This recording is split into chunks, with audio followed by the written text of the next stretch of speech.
इन कमीनों को कह दीजिए, इन कमीनों को कह दीजिए कि ये होश ठिकाने रखें, चूंकि अख्तरुल ईमान अब की बार इन जालिमों के खिलाफ वो कहर बर्पा करेगा। असेंबली में रहे बना रहे, असेंबली में दोबारा जीते बना जीते, इन जालिमों का पंजा तोड़ेगा।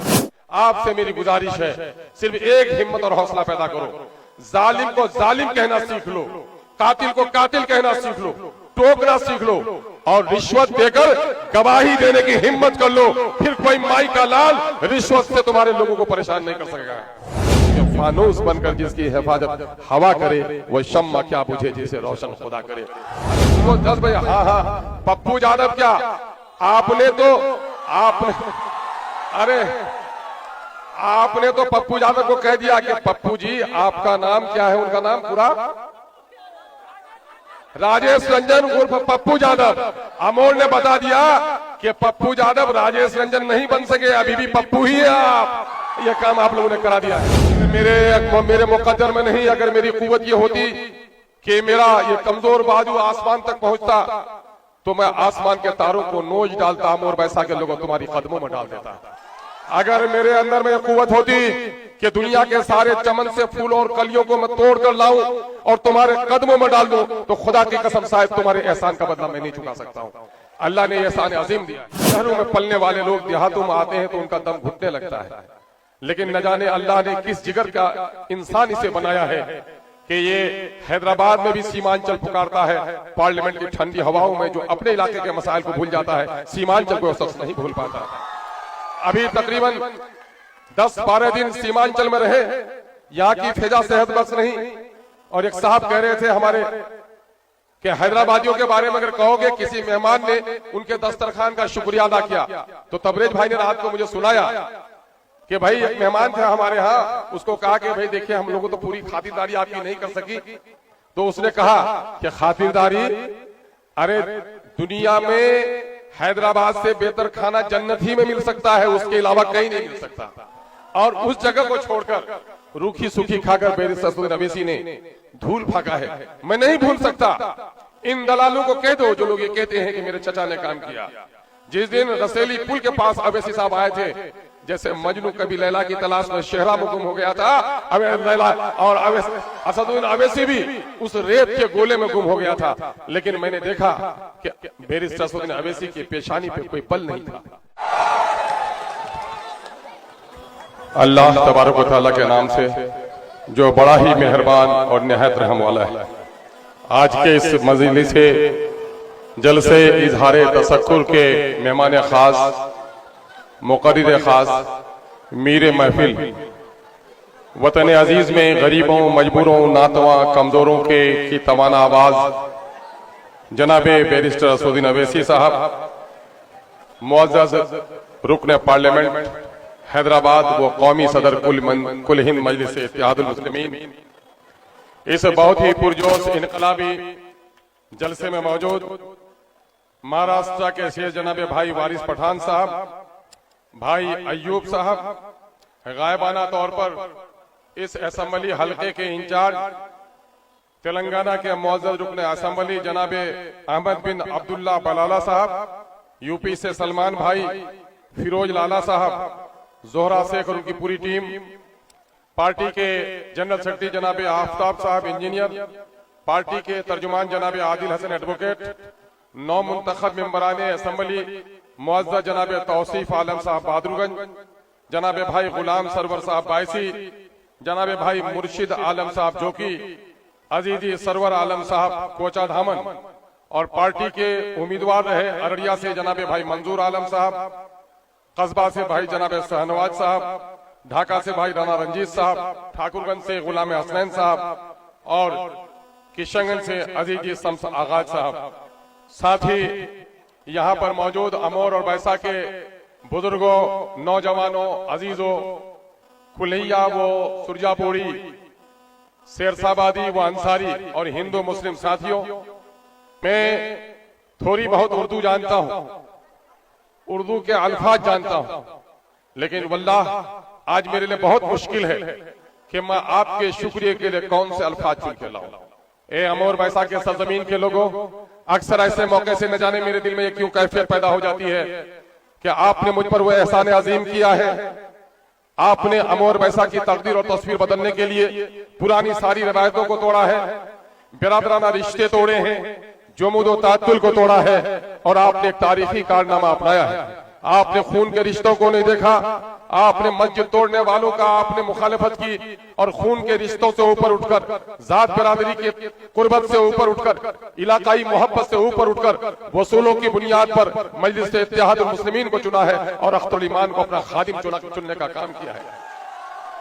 अगर मेरे मुकद्दर में नहीं, अगर मेरी कुव्वत ये होती कि मेरा ये कमजोर बाजू आसमान तक पहुंचता तो मैं आसमान के तारों को नोच डालता, अमर बैसा के लोगों तुम्हारी कदमों में डाल देता। अगर मेरे अंदर में कुव्वत होती कि दुनिया के सारे चमन से फूल और कलियों को मैं तोड़ कर लाऊं और तुम्हारे कदमों में डाल दूं, तो खुदा की कसम साहब तुम्हारे एहसान का बदला मैं नहीं चुका सकता हूं। अल्लाह ने एहसान अजीम दिया है। 5 साल आपकी खिदमत हमने की है और अगले 5 साल के लिए आपने मौका दिया है। हम आपकी इस एहसान मंदी का शुक्रिया अदा करते हैं और अपने सदर बावकार जनाब बैरिस्टर असदुद्दीन अवैसी साहब का शुक्रिया अदा करते हैं कि शहरों में पलने वाले लोग देहातों में आते हैं तो उनका दम घुटने लगता है, लेकिन न जाने अल्लाह ने किस जिगर का इंसान इसे बनाया है कि ये हैदराबाद में भी सीमांचल पुकारता है, पार्लियामेंट की ठंडी हवाओं में जो अपने इलाके के मसाइल को भूल जाता है, सीमांचल को शख्स नहीं भूल पाता। अभी तकरीबन 10-12 दिन सीमांचल में रहे, यहाँ की फिजा सेहत बस नहीं। और एक साहब कह रहे थे हमारे कि हैदराबादियों के बारे में अगर कहोगे किसी मेहमान ने उनके दस्तरखान का शुक्रिया अदा किया, तो तबरेज भाई ने रात को मुझे सुनाया कि भाई एक मेहमान था हमारे यहाँ, उसको कहा कि भाई देखिए हम लोगों तो पूरी खातिरदारी आपकी नहीं कर सकी, तो उसने कहा कि खातिरदारी, अरे दुनिया में हैदराबाद से बेहतर खाना जन्नत ही में मिल सकता है, उसके अलावा कहीं नहीं मिल सकता। और उस जगह को छोड़कर रूखी सूखी खाकर बैरिस्टर असदुद्दीन अवैसी ने धूल फेंका है। मैं नहीं भूल सकता। इन दलालों को कह दो जो लोग ये कहते हैं कि मेरे चचा ने काम किया। जिस दिन रसेली पुल के पास अवैसी साहब आए थे, जैसे मजनू कभी लैला की तलाश में शहरा में गुम हो गया था, लैला और असदुद्दीन अवैसी भी उस रेत के गोले में गुम हो गया था। लेकिन मैंने देखा कि बैरिस्टर असदुद्दीन अवैसी की पेशानी पे कोई बल नहीं था। हमारी गुर्बत में, हमारी मुफलिसी ने, हमारी बेचारगी ने उन्हें बहुत दर्दमंद बना दिया है और उन्होंने वादा किया है कि मरते दम तक मेरा रिश्ता सीमांचल से नहीं टूटेगा। ए मेरे हिंदू मुस्लिम साथियों, उसने वादा ही नहीं किया है, बल्कि उस वादा को इलेक्शन के नतीजे के चंद दिन गुजरे हैं और वो सब शुक्रिया अदा करने के लिए आपकी बस्ती में दोबारा आ गया है। मैं उनकी इस मोहब्बत के लिए शुक्रिया अदा करता हूँ।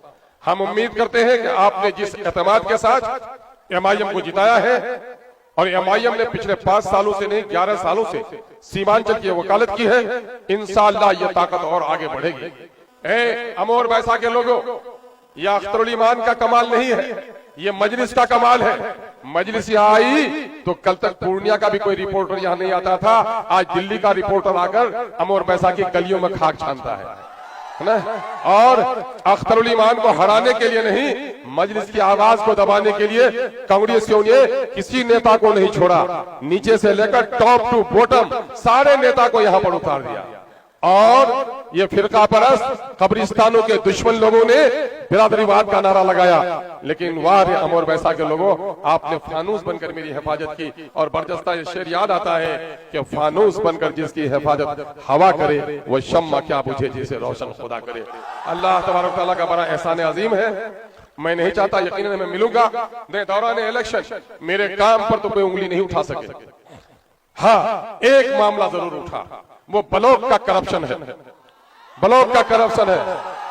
सीओ यहाँ का नया आया है, मैं यहाँ के सीओ को भी और रेवन्यू से ताल्लुक रखने वाले दूसरे अफसरों से भी कहता हूं कि मैं आप पर ब्लेम नहीं करता, लेकिन ये दलाल जो आपके कर्मचारियों से मिलकर लोगों को लूटते हैं, इन कमीनों को कह दीजिए, इन कमीनों को कह दीजिए कि ये होश ठिकाने रखें। चूंकि अख्तरुल ईमान अब की बार इन जालिमों के खिलाफ वो कहर बर्पा करेगा।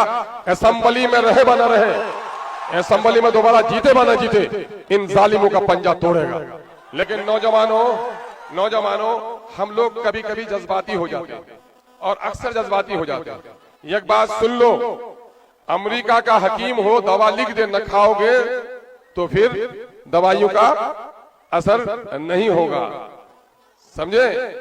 और मैं क्या बात कहूं कि जो इस वक्त रिश्वतखोरी के खिलाफ गलियों में बस्तियों में मैंने बातें सुनी हैं, उनके खिलाफ आप लोगों ने आज 1 महीने तक घर बार छोड़ दिया, लड़ाई लड़ी, मोटरसाइकिल दौड़ाए, धक्के खाए, धूल फाकी, और आपने जलसे को नहीं इलेक्शन को कामयाब किया। आपसे मेरी गुजारिश है, सिर्फ एक हिम्मत और हौसला पैदा करो, जालिम को जालिम कहना सीख लो, कातिल को कातिल कहना सीख लो, टोकना सीख लो, और रिश्वत देकर गवाही देने की हिम्मत कर लो। फिर कोई माई का लाल रिश्वत से तुम्हारे लोगों को परेशान नहीं कर सकेगा। आओ, अब तो हम लोगों ने एक नारा दिया ही था जी कि सबने दिया है हमको चोट, अपनी पार्टी अपना वोट है ना, तो अपनी पार्टी अपना वोट। आओ, अब अपनी पार्टी अपना वोट और अपना नेता। मैं तो गलियों में जाता हूं, बोलता ही रहता हूं, जिनको दिल्ली के पार्लियामेंट में सुनते हो, दुनिया जिसे बगौर सुनती है, और जासूस हैं जो उनके पीछे लगे रहते हैं कि बैरिस्टर असदुद्दीन अवैसी की जबान कब फिसले कि इनको पकड़ लें। लेकिन अल्लाह का शुक्र है, कोई माई का लाल अभी देश में जन्म नहीं लिया कि बैरिस्टर असदुद्दीन अवैसी को टोक सके।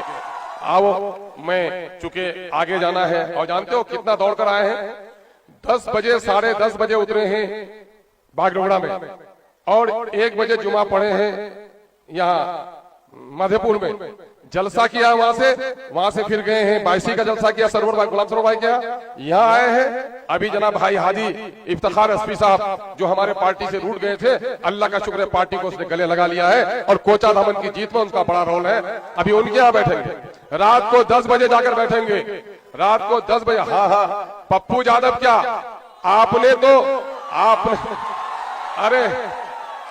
आपने तो पप्पू यादव को कह दिया कि पप्पू जी आपका नाम क्या है? उनका नाम पूरा राजेश रंजन उर्फ पप्पू यादव। अमोल ने बता दिया कि पप्पू यादव राजेश रंजन नहीं बन सके, अभी भी पप्पू ही है आप। ये काम आप लोगों ने करा दिया है। अब देखो कल का प्रोग्राम क्या है, सदर मोहतरम का कितना टाइट शेड्यूल है। तुम लोग कहते मिलते नहीं है, फोटो नहीं लेने देते हैं, बैठते नहीं है। जरा सोचो, कल सुबह 9 बजे उठेंगे, 10 से 11 प्रोग्राम करेंगे कोचरामन में, 12 से 1 प्रोग्राम करेंगे जोकी में, और 1 से 2 प्रोग्राम करेंगे लोहागड़ा में, बहादुरगंज में, और फिर 4 बजे उनको एयरपोर्ट पहुंचना है। उनकी मसरूफियत, उनके तकाजों को समझो। उनकी भी तबीयत चाहती है कि सीमांचल के हर बच्चे से गले लगे, हर जवान से गले लगे। तुम्हारा गला लग सके न लग सके अजीजों, लेकिन तुम्हारे मसाइल की लड़ाई बैरिस्टर असदुद्दीन अवैसी लड़ता है ना। मैं बुला लूं उनको, मैं बुला लेता हूं।